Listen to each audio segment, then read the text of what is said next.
देख रहे हैं सिटी इंडिया न्यूज चैनल, हक की आवाज।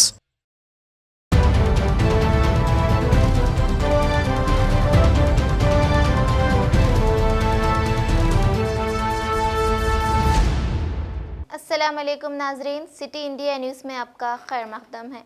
नाजरीन, सिटी इंडिया न्यूज़ के कौमी ख़बरनामा मंजर हिंद में आपका इस्तकबाल है। खबरों से पहले सुनते हैं एक हदीस शरीफ। हदीस नबवी सल्लल्लाहु अलैहि वसल्लम, खैरुकुम मन तअल्लमल कुरआन व अल्लमह। बुखारी शरीफ। तुम में बेहतरीन वो शख्स है जो कुरान को सीखे और सिखाए।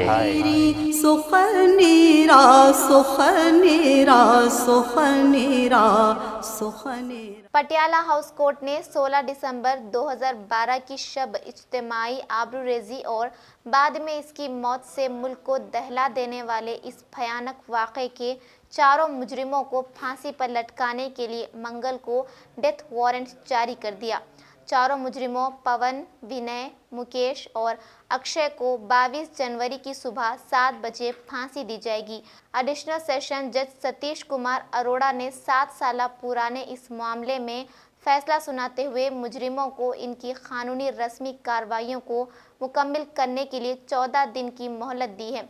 राजधानी में 16 दिसंबर 2012 की रात को निर्भया दारुल हुकूमत में चलती बस में इज्तिमाई ज़्यादती के बाद पूरी तरह ज़ख्मी हो गई थी।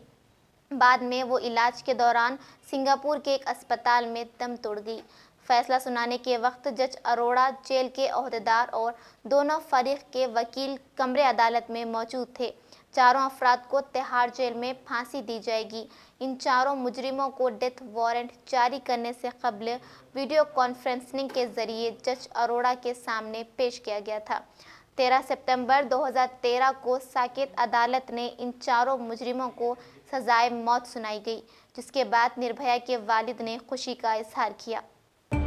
इस कोर्ट के फैसले से मैं बहुत खुश हूँ, और खुश इसलिए ही नहीं हूँ कि हमारे निर्भया को न्याय मिल गया, बल्कि खुश इसलिए हूँ कि इनके वकीलों की इतने जाहिल दलीली देने के बावजूद भी कोर्ट ने आज हमको न्याय दे दिया।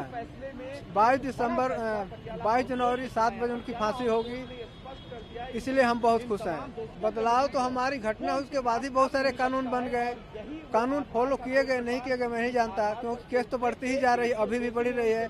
लेकिन एक जरूर है कि इस तरह के हैवानगी करने वाले लोगों के मन में एक डर जरूर पैदा होगा, क्योंकि 4 जब एक साथ लटकाए जाएंगे तो आगे आने वाली पीढ़ी भी सोचेगी कि नहीं हम क्या करें क्या ना करें। दिल्ली पुलिस ने कहा कि जवाहरलाल नेहरू यूनिवर्सिटी में होने वाले तशद्दुद की तहकीकात के ज़ाविये से हर पहलू की संजीदगी से तहकीकात की जा रही है और इसमें मुलव्विस अफराद के खिलाफ कार्रवाई की जाएगी।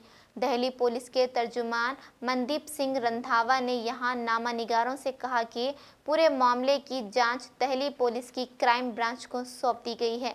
इसके अलावा सबूत और हक़ाइक़ हासिल करने और केस की तहक़ीक़ात में किसी भी ताख़िर से बचने के लिए मगरबी रेंज की जॉइंट पुलिस कमिश्नर शालकिनी सिंह के तहत एक कमेटी तश्कील दी गई है।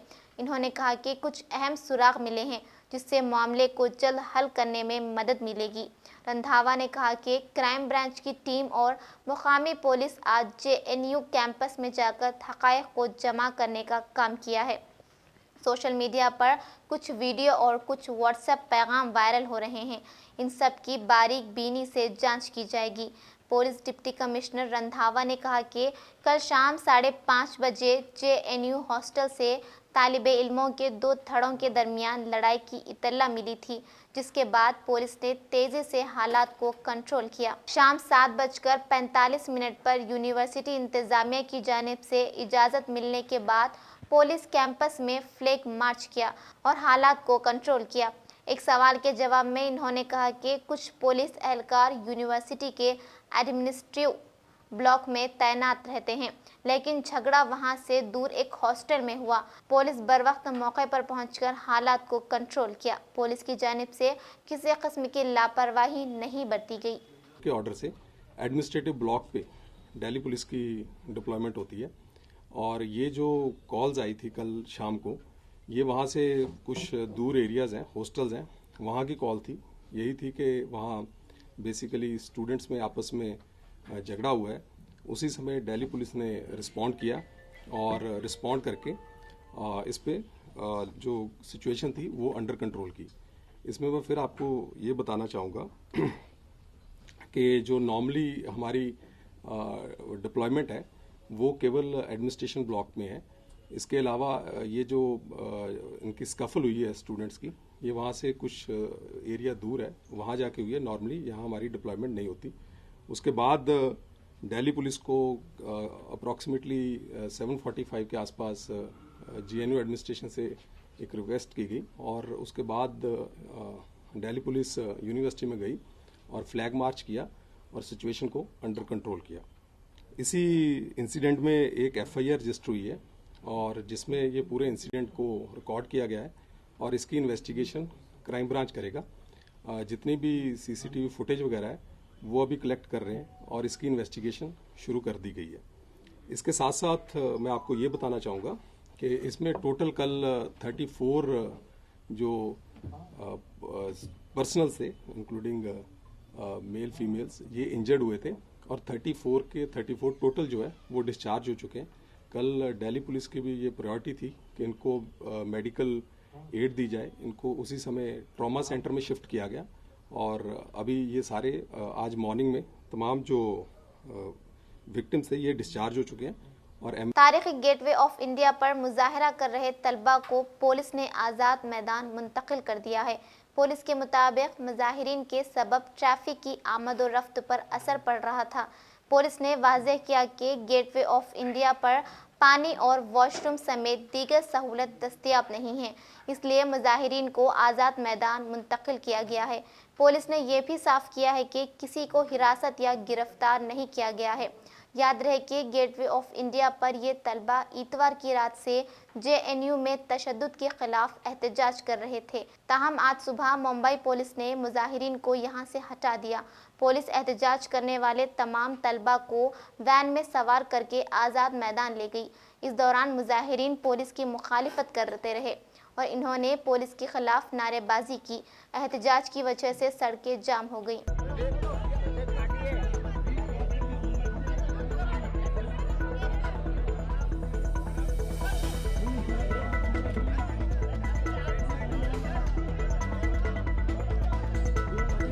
हमने इनको टाइम टू टाइम अपील की थी, टाइम टू टाइम पीसफुल रहने के लिए कहा था, बट जब इनकी वजह से रोड्स ब्लॉक हो रहे, कॉमन मुंबईकर्स को तकलीफ हो रही है, लोगों के बाकी भी जो काम के एस्पेक्ट्स है उनको अफेक्ट हो रहा है, टूरिस्ट जो यहाँ आ रहे उनको अफेक्ट हो रहा है, तो then we appeal to them twice, thrice, many times, but now they themselves are saying that they have so many groups that nobody is listening to them. So इसीलिए फिर हमने उनको सिर्फ रीलोकेट किया है। शिवसेना तर्जुमान संजय रावत ने JNU तशद्दुद पर कहा कि अगर कोई लड़ना चाहता है, चाहे वो ख्यालों से हो या किसी और तरह से हो, तो मुंह छुपाकर क्यों दाखिल हो रहे हैं, नकाब क्यों पहनकर जा रहे हो, आप अपना चेहरा दिखाएं और आप अपनी पहचान बताएं।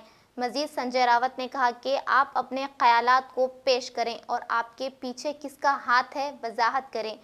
रात के अंधेरे में तो सिर्फ चोर जाते हैं। किसी को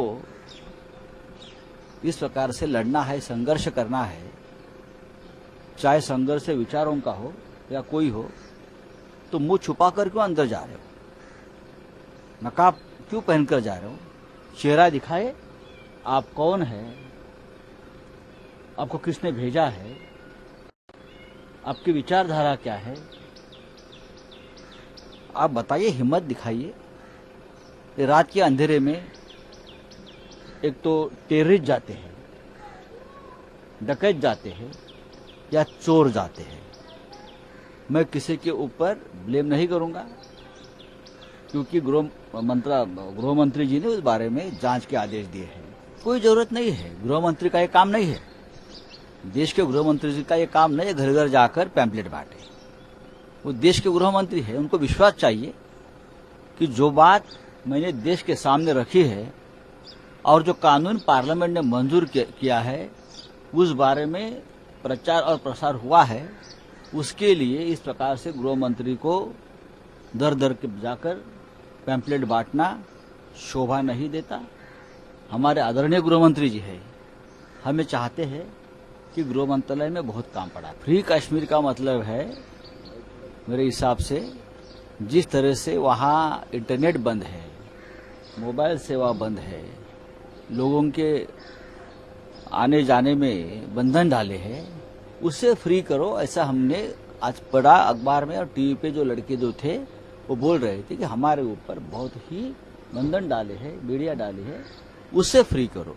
हिंदुस्तान से फ्री करने की भाषा अगर कोई करता है तो इस देश में बर्दाश्त नहीं किया जाएगा। आप फ्री कश्मीर की बात आप क्यों करते हो? आपके मुंह में फ्री कश्मीर की बात क्यों है? हमने कहा ना, हिंदुस्तान से अलग होने की भाषा अगर कोई भी करता है तो बर्दाश्त नहीं की जाएगी। बात ऐसे मैंने आपको कहा ना कि फ्री कश्मीर का मतलब ये लोगों ने जो हमें बताया है कि उनके ऊपर जिस तरह से जोर जबरदस्ती है, इंटरनेट सेवा बंद है, मोबाइल का सेवा बंद है, कुछ जगह पे बहुत जगह पर प्रेशर है, तो उससे हमें मुक्ति दिलाइए। इस प्रकार की मांग ये लोगों ने की है। बीजेपी रुकन पार्लियामेंट गौतम गंभीर ने कहा कि जेएनयू में जिन लोगों ने हंगामा और तशद्दुद किया है, इनके खिलाफ सख्त कार्रवाई होनी चाहिए। इस तरह से इन्होंने कहा कि यूनिवर्सिटी का माहौल ख़राब हो रहा है। यूनिवर्सिटियां तलबा के मुस्तकबिल को बनाने के लिए हैं, ना कि बिगाड़ने के लिए। ये देश हम सब का है, किसी एक गिरोह का ये देश नहीं है।